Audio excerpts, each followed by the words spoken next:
Помина и 47-то издание на релито Дакар, кое по 6-ти пат се вози во Саудиска Арабија. Најбруталната тортура во светот на мотоспортовите, која годинава траеше скоро 8000 километри, ја завршија 224 од вкупно 353 возила, предводени од домашниот Јазид Ал-Раджи. Тој го заврши својот 11-ти настап на ова рели, победувајќи го јужноафриканецот Хенк Латеган со безмалку 4 минутни предност, со што на Тојота ја донесе двојната круна.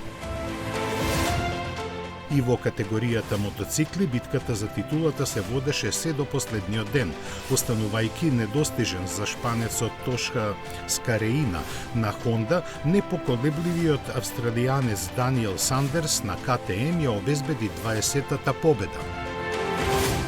Кај камионите немаше некои изненадувања и прв низ целта помина екипажот предводен од ланскиот победник, чекот Мартин Мацих со Ивеко.